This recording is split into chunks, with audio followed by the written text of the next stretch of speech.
What is up, Steelers Nation? Thank you so much for jumping on to another episode of All Steelers Talk. I'm Noah Strackbine, joined always by my main man, Jacob Panturi. Find us on youtube.com/All Steelers Talker. Subscribe anywhere you get your podcast. The Pittsburgh Steelers, a busy Labor Day, inking Jaylen Warren to a 2-year contract extension, announcing their roster captains for 2025, and getting over to good old UPMC Rooney Sports Complex for what was an eventful day. We'll dive into all of it plus more. It's a good one here in the Burgh. It's been a good week in the Burgh. We are one day closer to kickoff of the 2025 regular season, and it's Tomlin Tuesday, which is the most exciting part of this whole thing. Is that this is the first time Mike Tomlin will talk to us in a fashion at the podium that is not who looks good at training camp and who does not, but rather, how do I begin the battle, the war of the media, as Mike Tomlin likely calls it, in 2025. I'm excited for it. We'll be there a little bit later. How you feeling, my friend? Oh man, you summed it up perfectly. One day closer, another day of getting some valuable feedback from Coach Tomlin. First of many weeks that this will happen here in the season. Yes. I'm feeling good, rested, rejuvenated following a nice Labor Day, and here we Beautiful. are, just inching closer and closer to Week 1 kickoff, man. So I'm jazzed up, to use a different word today. We are. It is a jazzed up kind of day. It's been a beautiful week. But everybody enjoyed their Labor Day, their long weekend in the Burgh. Jaylen Warren probably enjoyed it way better than me, you, and everybody else. He inked a 2-year contract extension that I think came out of nowhere. There were no conversations of Jaylen getting a deal done before the season. Nobody really knew what was going to entail when it comes to the running back room in Pittsburgh and how the Steelers were going to handle their running back situation, not just next year, but moving forward, if they were going to find another backup dual threat running back to support Caleb Johnson in 2026, or if they thought that the duo was strong and that they could just wait until after the season to keep Jaylen Warren around. Instead, they got the deal done early. It's a 2-year deal. Total amongst the 3 years is now $17 million. He gets a $5.95 million signing bonus. $7 million will be paid to him this year, and then $5 million over the next 2 years. It is not a, hey, Jaylen Warren is our future franchise running back. That is not the deal at hand here. But it is a, we like Jaylen. We don't want Jaylen to go anywhere but the Pittsburgh Steelers for at least the next 3 seasons. He's inked through 2027. I think personally, the deal is exactly what the Steelers needed to do, and it does not take away from their future, but rather adds some security at a position that they, didn't really have any security with after this season. What are your thoughts on Jaylen inking a contract extension? A bit of a surprising one yesterday. Oh, huge surprise in my mind. Yeah. Listen, he was not the player that I thought was going to sign an extension. If there was going to be any other player to sign one before the regular season actually kicks off, Jaylen Warren was not on my bingo card for that one. So that was a surprise in and of itself. And I think what is even more shocking is this is the first running back that I can remember to get a second multi-year deal in Pittsburgh. Didn't happen with Najee Harris. It did keep on going back and down the list. I don't think it's happened before, or at least not while in our lifetimes. So this is for it to be Jaylen Warren to get that one, I think is just a sign of how valuable he is in his role. Like you said, this isn't a mega deal. It's not the same thing as like the Buffalo Bills were dealing with getting James Cook signed to his extension over the summer. It's a player who is versatile, a player who knows that he is, he can take 20 carries a game if needed, but he also knows that he is more reliable the longer perhaps the more infrequently he can be used. You don't want to overwhelm a Jaylen Warren. He's not a bell cow for the next 3 years through 2027 in my mind, but to have him around, to have him in pass protection, to have him in passing downs as well.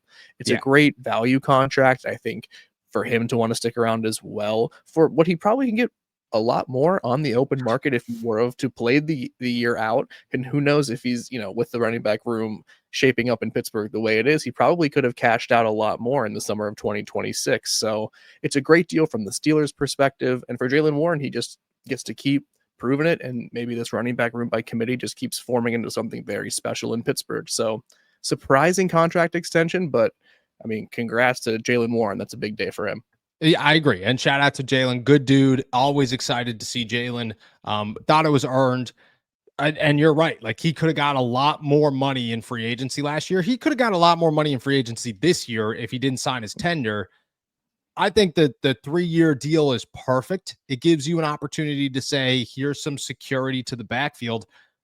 But it's hey, if Caleb is not or never becomes a third down running back, we're okay. And right now, Caleb Johnson is not a third down running back. Caleb is not a guy that can catch the football out of the backfield reliably. He is not a guy that's able to pass block. There are 2 gaping holes in his game, and you need to have somebody that can just add that extra when Caleb becomes the starter, because Caleb's not the starter. Caleb did not earn the starting job. He's going to be running back 3 in week 1 against the Jets. He'll probably work his way into that running back 2 role and be a dual threat with Jaylen Warren. But right now it's Jaylen, Kenneth Gainwell. And next year, when it's potentially Caleb Johnson and Jaylen Warren, it's a guy who could be a 1-2 punch, or 2 guys that could be a 1-2 punch, but it's somebody who could be out there on first and second down. And then Jaylen, who is one of the best third down running backs in the NFL. That's what the Steelers got here. And I think that is such an underrated move for this team, is to be able to say, we have our backfield set, solidified, ready to go for the next 3 seasons, as long as Caleb works out. And that's great. And on top of that, if Jaylen blows up this year, if Jaylen is a dog and goes out there and rushes for 1,200 yards and 10 touchdowns, which I'm not going to rule out, I'm not saying is likely, but I'm not going to rule out, the Steelers just got a starting running back, a 3-down, can do it all running back for $5 million a year for the next 2 years, when guys like, even Najee is getting $5 million to be a backup in Los Angeles on 1-year deals, and Jaylen's over here inking bigger contracts. I don't want to ask your thought. I think I know them, but I just want you to share them. The thoughts on the Caleb Jaylen relationship and how that's going to mesh, because I think that's what people will worry here is, does that take away from the future of Caleb Johnson? I don't personally believe it does. Do you, or do you feel otherwise? What's your thoughts on that? I believe two things out of this, Jaylen Warren extension to be true. One, my faith in Caleb Johnson has not wavered in terms of his long-term outlook. But 2, he's very not ready. He's still super green. And I think the fact that Jaylen Warren is around, reliable, and proven is only going to help the progress of Caleb Johnson. I think it kind of can help take the pressure off of him for the 2025 season for the time being. And this contract, like we've said, it's not a superstar's contract. It's not a contract that says definitively Jaylen Warren will be the lead tailback for the next 3 seasons, undisputed, no way to knock him off that perch. Yes. You signed him for $12 million guaranteed over the next couple of seasons. That tells me this is a running back room that can be done by committee, and they are looking for someone to eventually become that assertive de facto number 1. And I think Caleb Johnson can become that one. I think he has the potential to become that type of player in the Pittsburgh Steelers backfield, but he's not ready for it right now. So I think the Steelers did a really proactive move by getting this extension done, because they're saying, hey, look, we love the talent. We love the potential of Caleb Johnson. He can be a guy who takes all of your carries. And eventually, when he adds that pass protection and when he adds that ability to catch the ball a little bit more competently and a little bit more confidently out of the backfield, he'll be that number 1 bell cow back. But let's not put it all on him right now just because we see the potential and talent. Jaylen Warren's here. He's dependable. And let's just keep him around through 2025, 26, and 27, and let Caleb Johnson come along at a little bit of a steadier and slower pace. I think this is going to benefit him in the long run. And then you get Jaylen Warren, who just gets to keep proven how valuable he is in the NFL. So I think it's a win-win on Yes. both sides. I don't think it's going to be a problem for Caleb Johnson specifically. No, and the Steelers are turning very heavily away from we have one running back and that will be it. No, that's not their game plan this season. It's not their game plan moving forward. This year they have 3 running backs that they're going to rely on, and they're going to let the hot hand carry the offense as much as they can. Where I think in years past it was like, I mean, obviously they went through the bell cow. It was had to be a bell cow, had to be a bell cow, had to be a bell cow. Then last year, in the last 3 years, it was like, okay, you gotta let Najee get his hits, and you got to let Najee play because he's our first round running back and he's 1,000-yard rusher. But there were times Jaylen was better and you were going, leave him on the field, and they wouldn't do it. And I think this year it's who's got the hot hand. They'll ride that hot hand.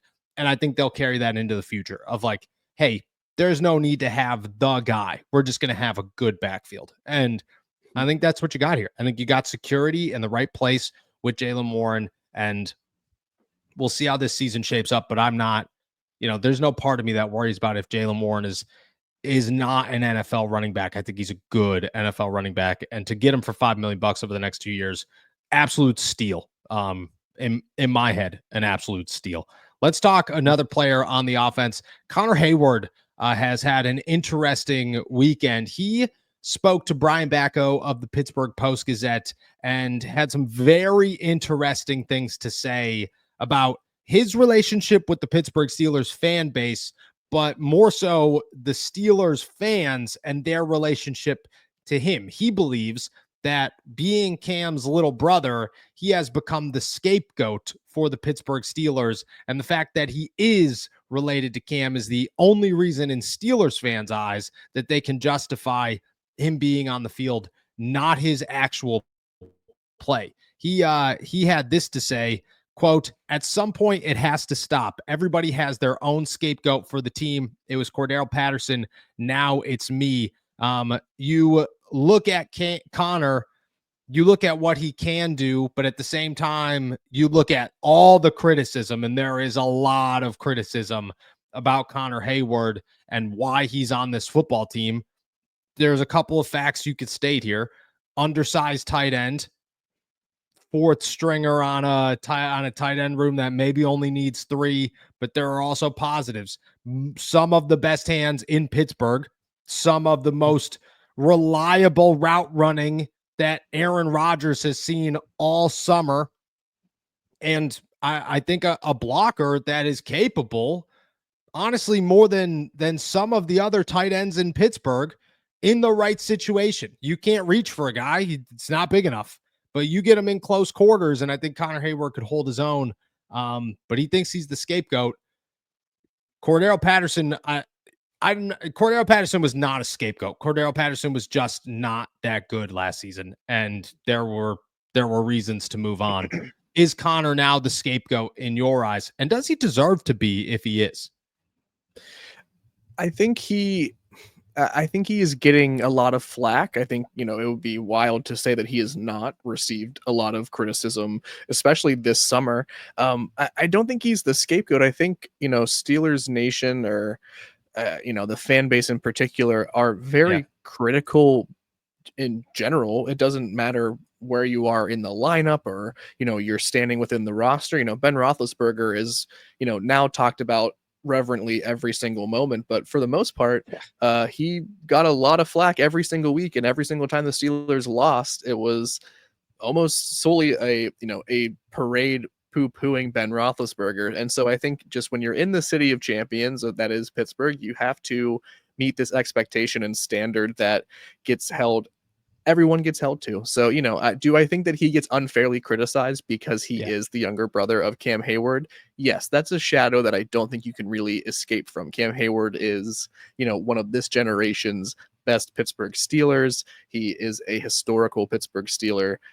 Connor Heyward is an NFL player who is not an all-pro player. So there's going to be this really hard contrast and juxtaposition. And I think everyone who sees that just acknowledges it. And I if it bothers Connor Heyward, like on a personal level, then I truly do feel bad for that, because he doesn't deserve to, as a human, to feel less than his brother or something like that. But Agreed. At the same time, you can't change the fact that he is a rather positionless tight end who can't work his way up the depth chart, and his best value comes on special teams. Again, an NFL player, yes. A good one, no. And so I think when that gets pointed out, if that feels like you're being scapegoated, I might maybe disagree with that, but I just, I don't want him to feel like he's just stuck in his brother's shadow. That I guess I don't know. What do you make of this? I agree with you. I don't think that it's fair to say he's Cam's little brother. That's the only reason he'd make the roster. I think that Connor is a good special teamer. I think he's got insane hands. I think he's a good route runner. He's not really very athletic, but he's not very big to be athletic. But I think he's a good blocker in when he could get you close. I think he could hold his own against most guys on the line. All of that holds true. Like, I don't think Connor is a bad player. I do think that you get a bump because you're Cam's brother.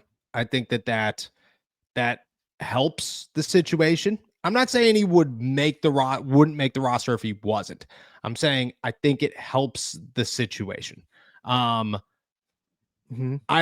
do think he's a good NFL player. I think he's the scapegoat because of it, and that's the wrong reasons. You know what I mean? Like, and to be really honest with you, like I look at it and say it's a little bit ridiculous, the criticism, the amount of criticism that he gets in the defense of Connor here, because he's the fourth string tight end. You know what I mean? Like, why is the criticism? You know what I mean? The Steelers kept 8 defensive tackles. So it's not as if Connor took away from a roster spot from anybody. And who was he taking it from? Like, because there was nobody there. There was nobody on the outside. Chuck Clark was the guy that you were going, whoa, can't believe that guy got cut. He's back. Connor's still here. Everybody's fine. There is not a single other person on the roster that I feel, there are other people that feel differently, that I feel should have made the roster that Connor took away from. That's, in my eyes, was like, I don't really see where it comes from. Like, why is it so aggressive? You're not replacing Connor with a new fourth string tight end that is better because it's a fourth string tight end. And in relation to Cordell Patterson, the Cordell Patterson aggression, I guess, was somewhat warranted because he was a starting kick returner and he was not good at it. He was making $3 million a year and he was not worth $3 million. He was talking smack towards the team off the field, and that is not okay. Connor doesn't do anything. Connor's a good teammate. He's a great practice guy to have.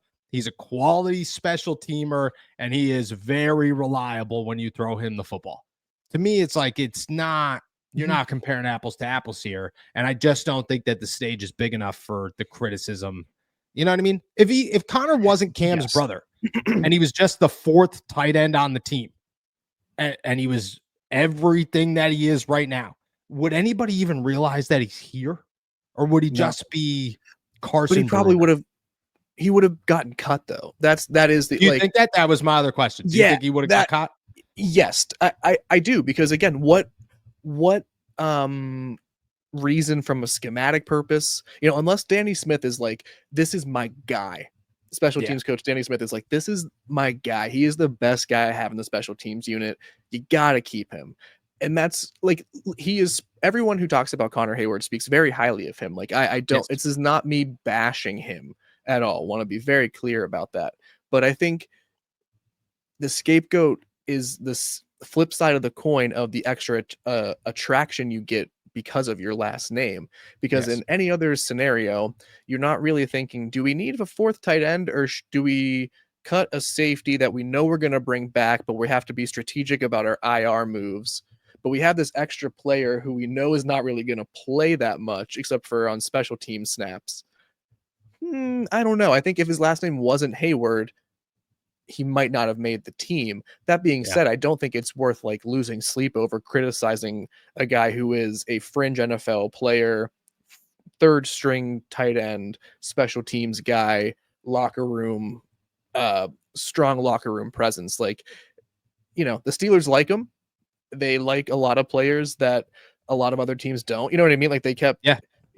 They have different opinions and evaluations. We talk about this in so many different scenarios and ways here with the Steelers. Their evaluations and opinions of players are so drastically different from what you think, from what I think, from what, all of Steelers Nation perceives and interprets, and the conclusions they make are often very disconnected from what the Steelers coaching staff and management team are making behind closed doors. So, Yes.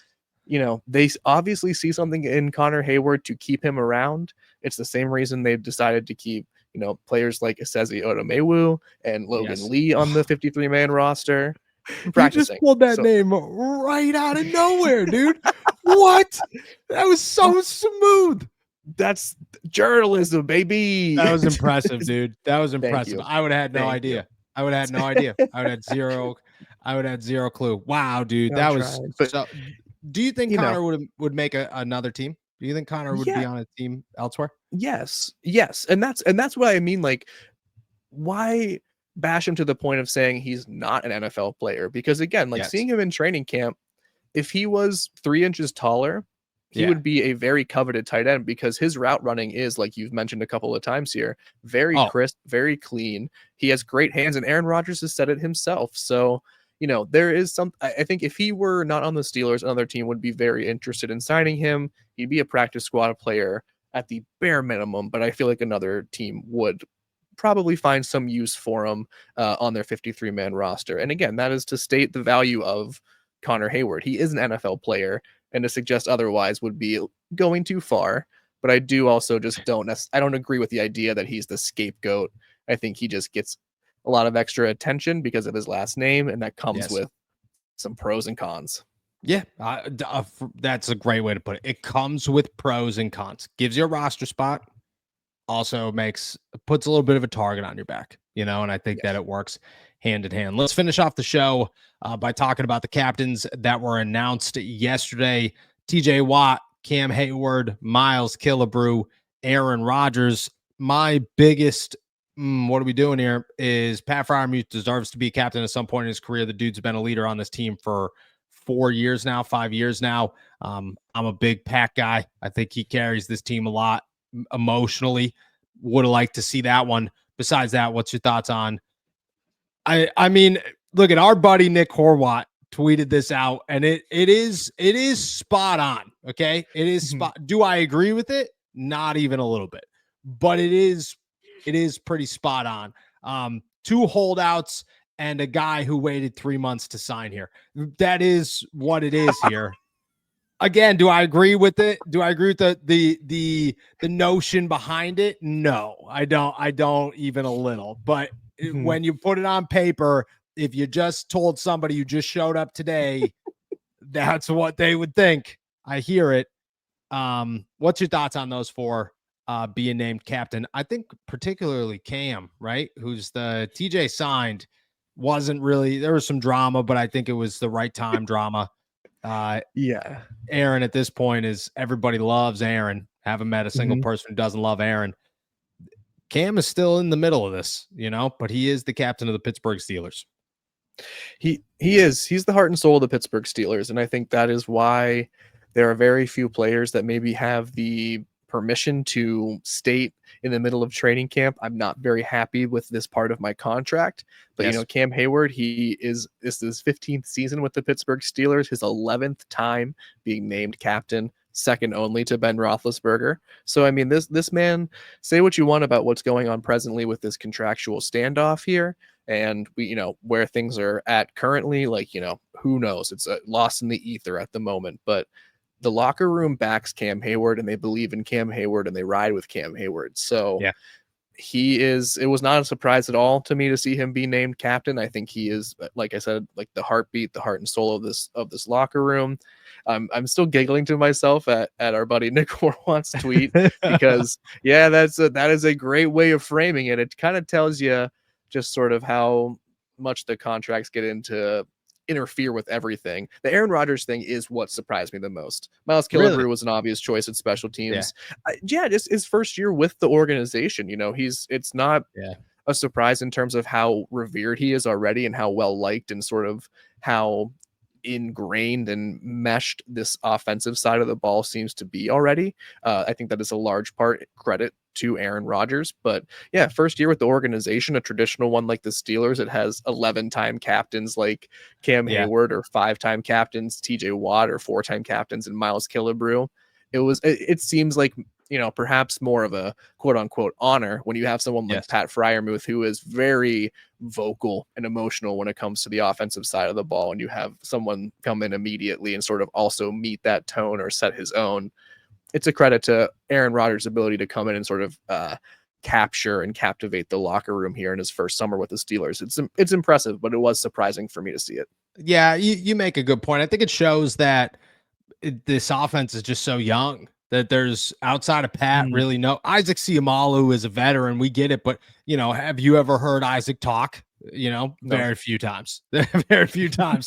That is who he is. And that's just, he's not that type of guy. Aaron came in here, and I think we heard about it little by little throughout the offseason. It was, Aaron's stretching with the nobodies. Aaron's eating lunch with everybody. Aaron's doing this. Aaron's doing that. Like, you heard how he knew how to do this. I think it's great that the Steelers have somebody who knows how to do this, because in years past, it almost felt forced, like Kenny, the captain, but like Kenny was like openly like, I'm not great at being a leader. I'm not a real like emotional I wear guy. 2 gloves. Yeah, I wear 2 gloves. You know what I mean? Like, that's what I do. Mitch Trubisky was like he was not that guy. He was never that guy. I thought he was more that guy than Kenny, to be honest, but he wasn't that guy. Russ last year was like, dude, by the end of the season, man, nobody like wanted to rally around Russ. And that's what the captain is. I just feel like Aaron kind of does showcase that.